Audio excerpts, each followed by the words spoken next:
जय श्री राम। रामायण धारावाहिक के प्रसारण के समय बीच बीच में कई बार एक बहुत अच्छा गीत हमें सुनाई देता है। गायक और संगीतकार रविंद्र जैन की आवाज में इस गीत के बोल हैं, राम कहानी सुनो हाँ राम कहानी।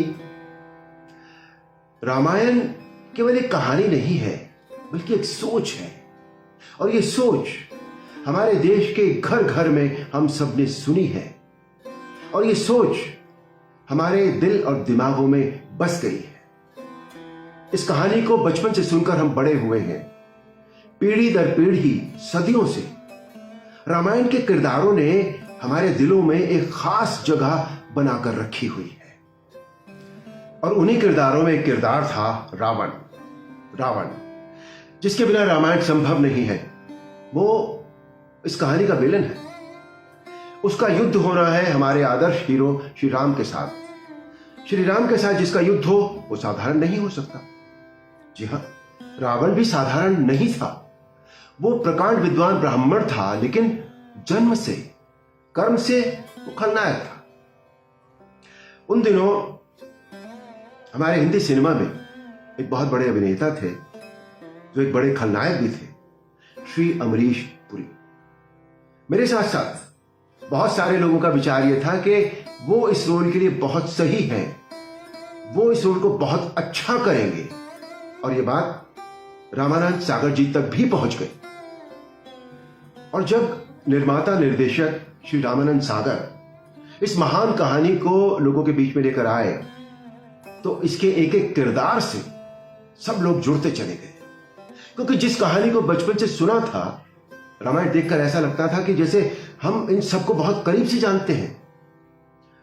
रामायण के माध्यम से एक ऐसा मंजर हमारी आंखों के सामने से गुजर रहा था कि एक एक किरदार हमें बिल्कुल वैसा ही लग रहा था जैसा हमने सोचा था। उन दिनों हर किरदार के लिए कास्टिंग चल रही थी। केवट का किरदार करने की मन में इच्छा लिए गुजराती फिल्मों का और गुजराती थिएटर का एक बड़ा एक्टर वहां आया। उसने केवट के डायलॉग्स पढ़े, उनका रिहर्सल किया और फिर सागर साहब को दिखाया। और जब वो रिहर्सल के बाद वापस जाने लगा तो उसकी बॉडी लैंग्वेज और उसका एटीट्यूड देखकर सागर साहब ने उसे आवाज दी, रुको। और वो एक्टर जब पीछे मुड़ा तो सागर साहब बोले, मुझे मेरी रामायण का रावण मिल गया है, तुम ही लंकेश का किरदार करोगे। और इस एक्टर का नाम था अरविंद त्रिवेदी, जिन्हें आप सब सुबह और शाम प्रसारित होने वाली रामायण में देख रहे हैं। अपनी डायलॉग डिलीवरी के माध्यम से लोगों के दिलों पर राज करने वाले अरविंद त्रिवेदी ने रावण के चरित्र को जीवंत कर दिया। लोगों को इस बात पर यकीन हो गया कि ये वही रावण है जिसे बचपन से हमने राम कहानी के जरिए अपनी आंखों में देखा है। और घुटने पर हाथ मारकर उनका अट्टहास करना वो तो लोगों को बहुत पसंद आया, बहुत पसंद आया। अरविंद त्रिवेदी को मैं शुरू से ही अरविंद भाई कहकर बुलाता हूं। वो तभी से मेरे मित्र हो गए थे और आज भी बहुत अच्छे मित्र हैं। अरविंद भाई मुझे तब भी प्रभु के नाम से संबोधित करते थे और आज भी मेरे लिए उनका वही संबोधन है। व्यक्तिगत रूप से यदि हम देखें तो वो एक बहुत सीधे साधे और एक बहुत सच्चे इंसान है। He is a fine gentleman. Ravan की तरह वो भी एक बहुत बड़े शिव भक्त हैं। कर्म से देखें तो वो एक नायक है। 40 साल तक गुजराती सिनेमा में अभिनेता के तौर पर काम करने वाले अरविंद त्रिवेदी 1991 में साबरकांठा गुजरात से भारतीय जनता पार्टी के टिकट पर चुनाव लड़े और लोकसभा में पहुंच गए।